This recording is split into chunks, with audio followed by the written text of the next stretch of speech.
Kotlin, you said was 2010, yes? Yes. How long have you been like an engineer for? I started my first real job in 2005. Okay. So it's been Okay. 20 something years. So you're someone who's obviously been doing this for a long time now. When did you think that there was something there with these AI tools, right? Because early on, we saw them. The results back in 2021, whatever year it was, things were moving, but they weren't exactly viable for any real use case. When did you were you kind of on board then and saw where things were going, or did it take you a bit to sort of get interested?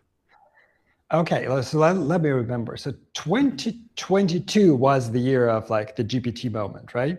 Something like that, yeah. I think so. Yeah. So I remember talking to my like ML engineer friends about it when it came out, and the code it wrote wasn't super impressive, but it was like, okay, it can really do things. It's like not smarter than me by any means, but yeah, it can do things.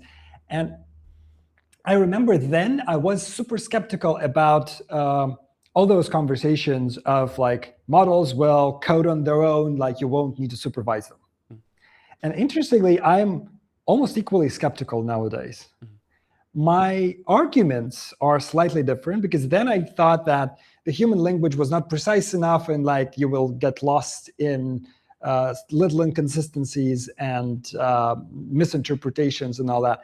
But for a lot of applications, it doesn't seem to be a problem at all. Like maybe if you're building something like that relies on a lot of super precise computations, maybe there you will hit those problems more.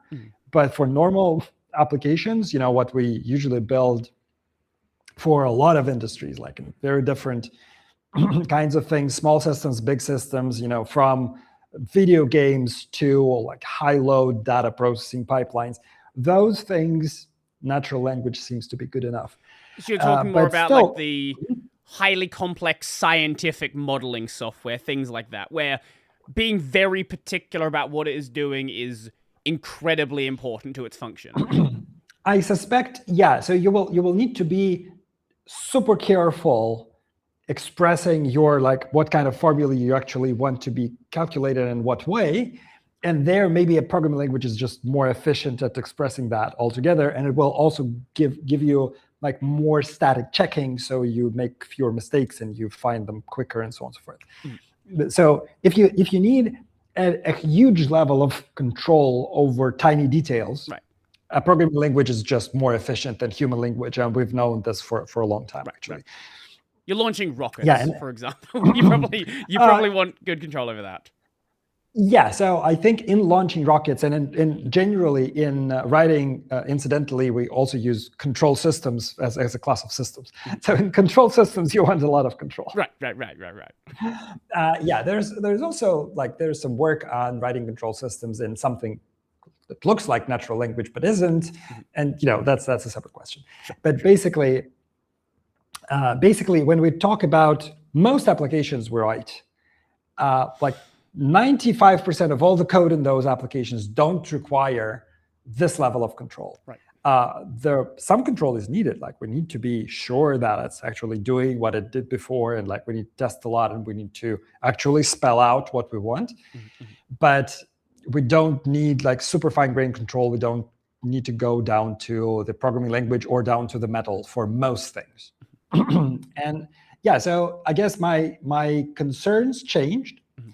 But, and this idea of engineering being at the center of it wasn't what I was thinking in 2022.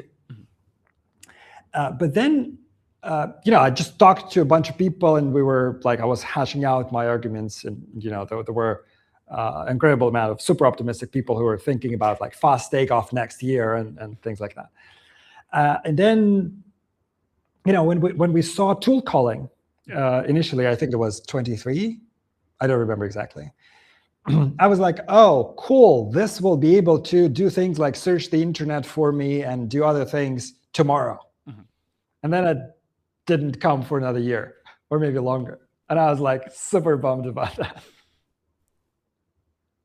So there was a moment when I was super optimistic about something that just took time to build. And it was actually a big realization for me, I think around year 24, where I realized that many things that are thinkable and that are easy to imagine and are absolutely doable are not happening very quickly because they're hard to build.